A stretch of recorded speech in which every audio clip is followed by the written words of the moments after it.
사랑하는 청년들이여, 우리가 계속해서 구속사적 관점으로 우리가 성경을 보고 있지요.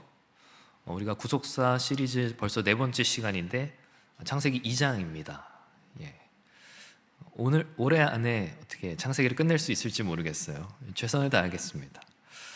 근데 여러분, 이거 단순히 창세기 설교를 듣는다고 그냥 생각하시면 안 돼요. 우리가 구속사적 관점으로 성경을 본다라고 하는 것은 하나님의 백성을 구원하시는 하나님께서 그 백성들에게 어떤 은혜를 베풀어 주시는지, 어떤 말씀을 내려주시는지, 우리가 그거에 집중하면서 우리가 성경을 읽어야 되는 거죠.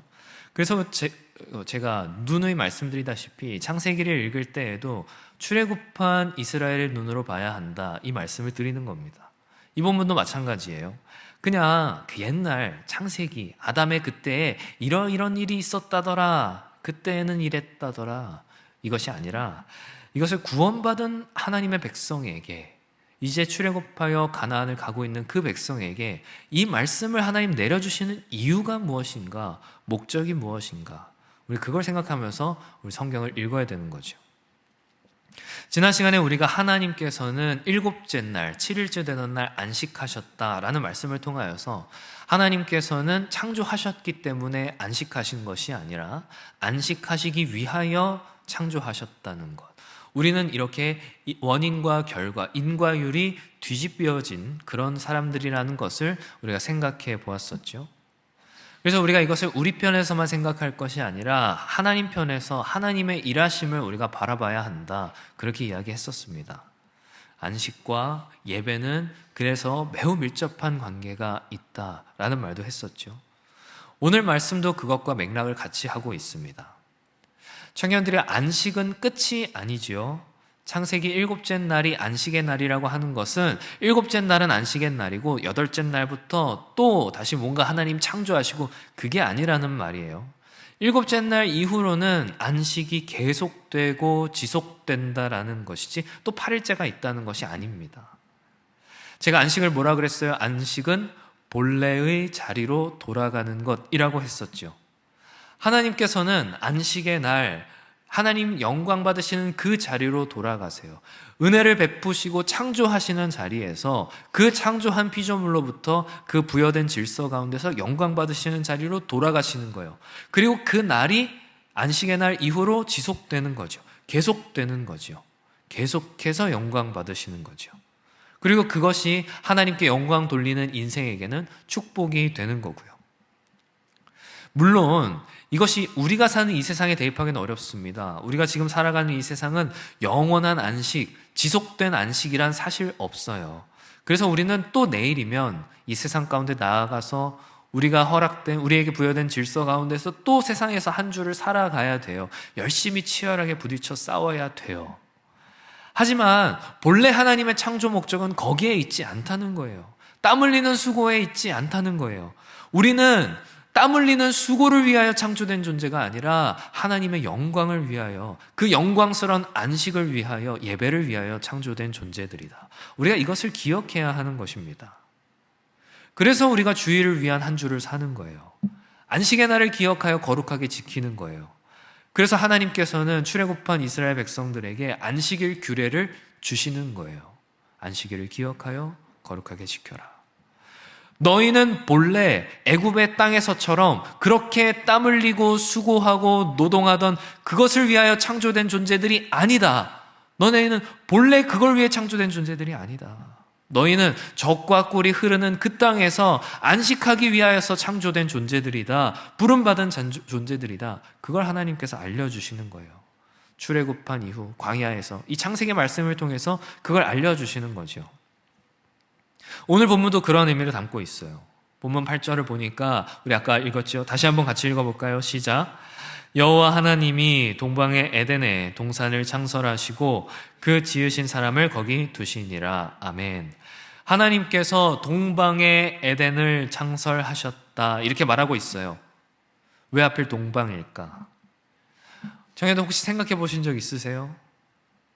하나님은 이 피조 세계를 창조하시고 이 피조 세계 가운데 하나님의 임재가 있고 은혜가 있고 축복이 있고 안식이 있는 그 에덴이라고 하는 파라다이스를 특별히 이 피조 세계의 동쪽에 지으셨다라는 겁니다.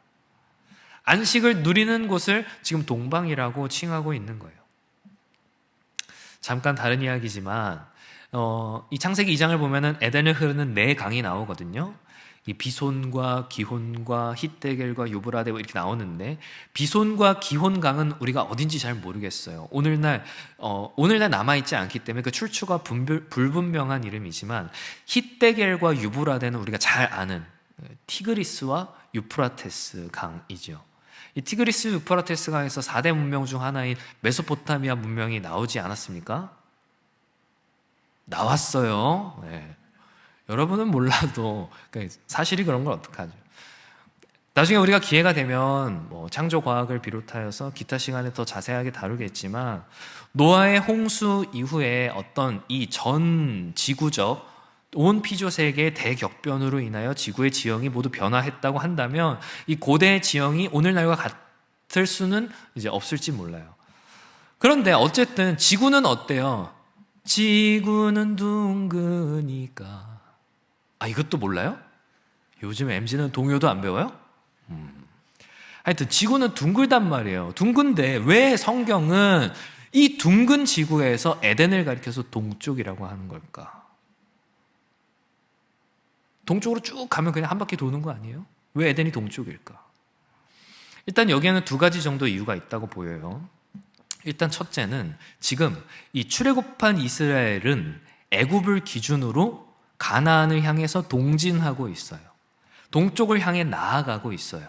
그러니까 에덴이 동쪽이다라고 하는 것은 이스라엘로 하여금, 지금 출애굽한 이스라엘로 하여금 가나안을 향해, 동쪽을 향해 길을 걸어가고 있는 이 광야길을 어떤 소망을 가지고 우리가 에덴을 향해 나아가는 것과 같은 그런 마음을 가지고 나아가게 하는 그런 동기부여가 될 거예요. 이게 첫 번째 이유고요. 또 하나의 이유가 있어요. 이거는 이제 창세기 이후에 진행될 이야기의 어떤 복선이 되는 그런 것인데요. 우리가 조금 건너뛰어가서 한 장만 넘어가 보면 아담과 하와가 선악을 알게 하는 나무의 열매를 따먹고 그 이후를 우리가 잠깐 생각을 해보자고요. 하나님께서 아담에게 말씀하시되 네가 어찌하여 내가 먹지 말라고 명한 그 나무의 열매를 먹었느냐 책망하시면서 아담과 하와에게 가죽옷을 입히시고 에덴에서 내쫓으세요. 그런데 어느 방향으로 내쫓아요? 성경에 뭐라고 되어 있어요? 동쪽으로 내쫓았다, 이렇게 되어 있어요. 아담이 쫓겨나간 방향이 에덴의 동쪽인 겁니다. 자, 한번 생각해 보자고요. 하나님이 이 세상, 이 피조 세계를, 인류를 창조하시고 선물로 주셨어요. 청지기를 삼으셨어요. 그런데 아담과 하와가 처음에 에덴이 이 피조 세계 어느 쪽에 있었다고요? 동쪽에 있었다고요. 그런데 거기서 아담과 하와는 이 동쪽에서 또다시 동쪽으로 쫓겨나가는 거예요. 그럼 아담과 하와는 이 피조 세계 전체로 봤을 때 어디 있어요? 가장자리 끝에 있잖아요.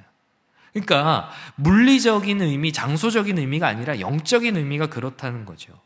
범죄한 아담이 가뜩이나 피조 세계 동쪽에 있는 에덴에서 더 동쪽으로 쫓겨나갔다라고 하는 것은 죄로 물들어 버린 인류가 하나님의 피조 세계를 온전히 누리지 못하는 존재가 되었다. 가장자리에서 부스러기만 탐하며 그 핵심에 있는 알맹이, 참된 안식은 전혀 누리지 못하는 그런 존재가 되었다. 이걸 알려주시기 위하여서 지금 동방에 에덴이 있었다라고 하는 그런 표현이 사용된 것으로 보입니다.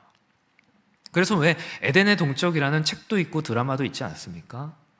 물론 꽤 옛날에 나온 드라마긴 합니다만, 타락하여 쫓겨나게 된 자리, 그리고 누려야 할 것을 전혀 누리지 못하는 그런 자리. 그래서 에덴 동쪽 그 드라마도 왜 어려서 이제 가난한 집 부잣집 아이가 바뀌어가지고 원래 부잣집 아이인데 가난한 집에서 전혀 누리지 못하면서 살아가는 그런 내용 아니에요? 안 봐서 잘 모르지만 어찌됐건 본래 이 세상의 동쪽이라고 하는 이 에덴은 안식의 자리였지만 거기서 또다시 동쪽으로 쫓겨나갔다라고 하는 것은 안식을 완전히 잃어버렸다.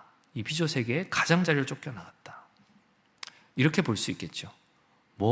이게 이제 조금 더 나아가게 된다면 이스라엘이 애굽에서 안식을 찾아 가나안인 동쪽으로 가지만 거기서 또다시 동쪽인 바벨론으로 포로로 끌려가게 되는 것과 이게 연결되기도 하는 거고요. 이건 뭐 나중에 보겠지만, 어쨌든 우리가 다시 이제 본문으로 돌아와서 하나님께서 동방의 에덴에 무엇을 창설하셨대요? 동산을 창설하셨대요. 여기서 창설하다라고 쓰여진 히브리어 원어로는 나타라고 하는 동사는 사실 심다, 영어로는 플랜트의 의미가 담겨 있어요. 그래서 우리가 왜 단체를 설립한다 할 때도 플랜트를 쓰는 것처럼 이 단어 나타라고 하는 단어 또한 어떤 나무를 심다 혹은 단체를 설립하다, 어떤 조직을 만들다, 원어에는 이런 의미가 있어요. 그러니까 지금 하나님께서 이 피조세계의 동방의 에덴을 창설하셨다, 심으셨다. 성경은 이걸 말하고 있는 거예요.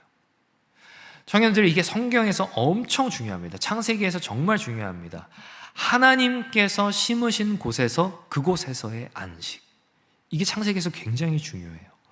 그리고 이거는 마찬가지로 창세기의 첫 번째 독자였던 출애굽한 이스라엘 백성에게도 아주 밀접하게 연관됩니다.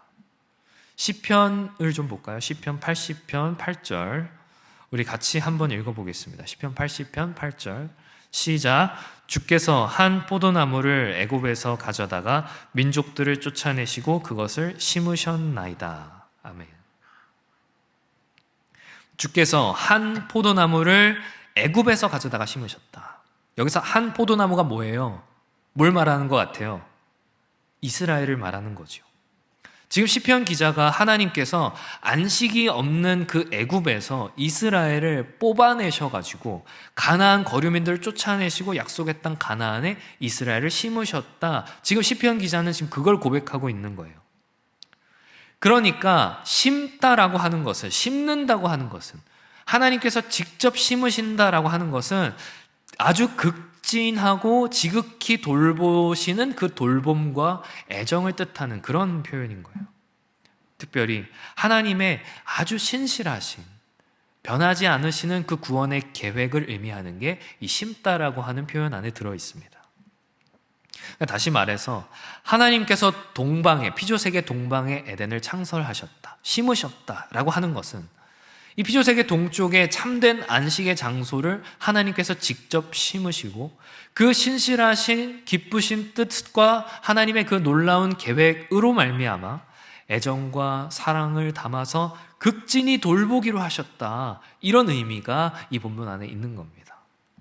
그래서 성경은 뭐라 그러는 거예요? 2장 8절 동방의 에덴을 창설하시고 지으신 사람을 거기에 두셨다. 이렇게 되어 있는 거예요. 두셨다. 거기 두셨다라고 하는 것은 내팽개쳐 뒀다, 내버려 뒀다 이런 의미가 아니에요. 하나님께서 심으신 그곳에 잘 있도록 세워두셨다. 그냥 거기 있어라 하고 내팽개친 게 아니라 잘 있도록 세워두셨다 이런 의미예요. 더 정확하게 표현하자면 본래 있어야 할 그곳에 바르게 있도록, 올바르게 기능할 수 있도록 세워두셨다 이런 의미입니다. 그래서 이 단어, 원어로는 숨이라고 하는 단어는 다른 본문에서는 임명하다라고 하는 뜻도 있고요. 영어로는 place라고 할 수 있습니다. 결국 이 말씀은 어떤 의미이냐? 하나님께서 이 피조세계의 동쪽에 안식의 장소로서 에덴이라고 하는 낙원, 그 동산을 아주 특별한 애정과 관심과 돌봄의 마음을 담아서 직접 심으셨고, 하나님의 형상으로 지음받은 인간이 그곳에서 올바르게 기능할 수 있도록 하나님의 안식을 정말 제대로 누리며 살 수 있도록 똑바로 세워두셨다. 그런 의미인 겁니다. 그걸 잘 보여주는 말씀이 어디 나오냐면 창세기 3장에 나와요. 창세기 3장 8절과 9절입니다. 같이 한번 읽어볼까요? 시작. 그들이 그날 바람이 불 때 동산이 거니시는 여호와 하나님의 소리를 듣고 아담과 그의 아내가 여호와 하나님의 낯을 피하여 동산 나무 사이에 숨은지라. 여호와 하나님이 아담을 부르시며 그에게 이르시되 내가 어디 있느냐. 아멘. 이 말씀, 아담이 죄를 범하고 나서 에덴에서 하나님을 피하여, 하나님의 낯을 피하여 숨었던 장면이에요. 그런데 여기서 하나님이 어디 계시다고 나오는 거예요. 동산에 거니시는 여호와 하나님의 소리를 듣고, 그러니까 아담과 함께 하나님이 에덴에 계시다는 거예요. 에덴을 거니신다는 거예요. 그리고 아담에게 말씀하시는 거예요. 아담아, 네가 어디 있느냐? 하나님께서 말씀하시는 거예요. 에덴에서. 사랑하는 청년들이요, 에덴이 왜 영광스러운 거예요? 하나님의 임재가 있기 때문이에요. 에덴에 왜 안식이 있는 거예요? 하나님의 임재가 있기 때문인 거예요. 그래서 하나님 편에서의 안식이 우리에게 있어서 예배, 안식이 예배라고 하는 것은 우리가 하나님을 예배하는 자일 때 참된 안식을 누리기 때문입니다. 하나님의 임재가 있는 곳에서 우리가 안식을 누리는 것이기 때문이에요. 지난주에 안식과 예배가 연결되었다면 오늘은 안식, 예배, 임재, 이렇게 세 개가 연결되는 거죠. 청년들, 이거 정말로 중요합니다. 안식을 잃어버린 자들에게 하나님께서는 예배를 통하여 잃어버린 안식을 회복하게 하세요. 하나님의 임재, 그 처소에서 쫓겨난 이들에게 하나님께서 친히 그 가운데 임하여 주셔서 예배할 수 있게 하시는 거예요. 이게 어떻게 보면 창세기 전체가 말하는 것이고 어떻게 보면 성경 전체가 말하는 거예요. 하나님의 임재, 이것이 모든 것을 가능하게 한다. 이게 성경이 말하는 거예요. 여러분, 임재가 뭐예요? 임재, 거기 계시다는 거예요. 심으시고 두시고 내팽개치는 것이 아니라, 심으시고 두시고 내버려두는 것이 아니라 심으시고 두시고 함께 하신다는 거예요.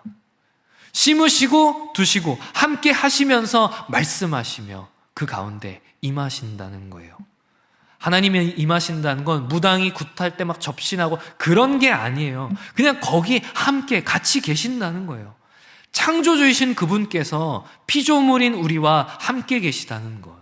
그래서 이게 굉장히 중요한 겁니다. 그래야지만 예배도 할 수 있고, 그래야지만 우리는 안식도 할 수 있는 거예요. 그리고 그렇게 하나님의 임재 가운데에서 충만한 안식을 누리고 있는 장면, 그 모습을 대표적으로 보여주는 것이 바로 25절입니다. 우리 아까 25절 읽었죠? 다시 한번 같이 읽겠습니다. 시작. 아담과 그의 아내 두 사람이 벌거벗었으나 아담과 하와가 벌거벗었으나 부끄러워하지 않았다. 이것입니다. 청년들이요, 우리가 이 본문을 볼 때 오해하는 지점이 있어요. 그건 뭐냐면 벌거벗음 그리고 부끄럽다라고 하는 이 두 단어의 사용이에요. 보통 대개 이 두 단어가 같이 사용되면 우리는 먼저 성적인 걸 먼저 생각하게 되어 있어요. 그래서 이 본문을 볼 때 이 아담이 느낀 이 부끄러움을, 정확하게 느끼지 않았지만 여기서 나오는 부끄러움이라고 하는 단어를 성적 수치심으로 생각하기가 쉽다는 거죠. 사실 우리는 벌거벗다라고 하는 말을 일반적으로도 많이 씁니다. 나 완전히 벌거벗겨졌잖아, 이런 말 쓰지요. 그리고 또 어떻게 써요? 나 완전히 부끄러웠잖아, 이런 말도 써요. 그런데 나 완전히 벌거벗겨져서 부끄러웠잖아, 이러면 약간 뉘앙스가 이상하게 느껴지는 거죠. 어디서 벗었어? 공공장소야? 이렇게 되는 거죠. 근데 이 본문은 사실 조금도 성적인 뉘앙스가 들어가 있는 본문이 아닙니다.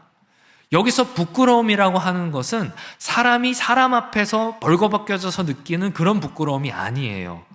그러니까 타인의 시선으로 인한 부끄러움이 아니라는 말이에요. 지금 에덴에 누구 있어요? 에덴에 누구 있어요? 자기 자신과 자신의 배우자, 하나님밖에 없어요. 그러니까 다른 이의 시선 때문에 부끄러울 만한 그런 이유가 조금도 없는 것이 이 에덴의 상황이란 말이에요. 그러니까 여기서 말하는 이 부끄러움이라고 하는 건 자신의 벌거벗은 것을 보고 자기가 느끼는 걸 말해요. 다른 사람에게 보여지는 어떤 체면 때문에 느끼는 부끄러움이 아니라 내 스스로 나 자신을 여기는 그런 부끄러움을 말하는 거예요. 조금 더 쉽게 말씀드릴까요? 여기서 벌거벗음이라고 하는 단어를 여러분 이제부터 다른 단어로 바꿔서 생각하세요. 벌거벗음이 아니라 헐벗음이라고 생각하세요. 무슨 말이냐면 여기서 벌거벗었다라고 하는 것은 문자 그대로 어떤 나체를 의미하는 것이 아니라 입지 못한 상태, 가릴 것이 없는 상태, 혹은 입을 것이 배제되어 있는 상태, 그 상태를 말한다는 거예요. 입을 것이 없음에도 불구하고 부끄럽지 않다. 가릴 것이 없음에도 불구하고 부끄럽지 않다. 왜요? 하나님의 형상이니까. 하나님을 닮은 존재로 창조되었으니까 부끄럽지 않은 거예요. 하나님의 형상으로서 하나님께서 친히 심으신 그곳 가운데에서 하나님께서 그렇게 올바르게 기능하도록 세워두셨기 때문에, 그렇기 때문에 부끄럽지가 않은 거예요. 오늘 설교의 문맥으로 다시 이야기하자면 그가 하나님의 임재 가운데에서 안식하고 있었기 때문에, 올바르게 기능하고 있었기 때문에 비록 헐벗었으나 부끄럽지 않은 거예요. 안식은 그런 것입니다. 예배는 그런 것입니다. 우리의 헐벗음이 부끄럽지 않아지는 거예요. 우리의 연약함이, 우리의 부족함이, 나의 모남이, 모자람이, 우리를 가려줄 그 무언가가 배제되어 있는 우리의 모습이 부끄럽지 않은 거예요. 그리고 동시에 안식을 잃어버린다고 하는 것은 우리의 헐벗음이 도리어 우리를 정죄하는 수단이 되고 하나님의 진노를 나의 맨몸으로 고스란히 받을 수밖에 없는 자가 되는 것, 이것이 안식을 잃어버린 결과이겠죠. 청년들이요, 참 재밌는 게 하나 있어요. 제 작년인가 아마 수요 예배 때 관련해서 말씀을 전했던 것 같은데, 여기서 벌거벗음, 헐벗음이라고 하는 단어가 원어로는 아롬이라고 하는 단어거든요. 그런데 이 아롬과 스펠링이 정확하게 같은데 발음만 다른 단어가 창세기 3장 1절에 나와요. 뭐라고 나오냐면, 뱀은 여호와 하나님이 지으신 들짐승 중에 가장 간교하니라 할 때, 여기서 간교하다라고 하는 이 단어가 벌거벗었다라고 하는 단어랑 원어는 스펠링이 같은데 이제 발음만 달라요. 벌거벗음이 아롬이었다면 얘는 아룸이에요. 간교한 뱀의 유혹에 넘어가서 하나님을 떠나 지혜롭고자 하였던 그 사람은, 선악을 스스로 판단하고자 했던 사람은, 뱀과 같이 아룸하고자 했던 사람은 도리어 참된 안식을 잃어버린 채 자신의 아롬, 헐벗음을 마주하게 돼요. 헐벗었으나 부끄럽지 않았던 자신의 그 영광스러운 모습을 모두 잃어버리게 되고, 도리어 내 헐벗음을 내 스스로의 힘으로 가리려 하는 무화과나무 잎을 엮어 자신의 수치를 가리기에 급급하게 되어지는 거예요. 안식이 깨져버리니까, 안식을 잃어버리니까 헐벗음이 수치가 되는 거예요. 그러니까 헐벗음이라고 하는 것은 내가 무화과나무 잎을 아무리 정교하게 엮는다고 가려지는 게 아니에요. 안식으로만 해결되는 거예요. 예배로만 해결되는 거예요. 열심히 내가 아무리 고급진 무화과나무 잎, 아무리 예쁘게 생긴 무화과나무 잎을 가려봤자 가릴 수가 없는 그런 수치란 말이죠. 우리 힘으로 할 수 없다는 겁니다. 우리가 이 세상에서 아무리 잘 나가는 사람이 되고 아무리 존경받는 사람이 되어봤자 우리의 헐벗음은 안식이 없으면 가려질 수 없다라는 말이에요.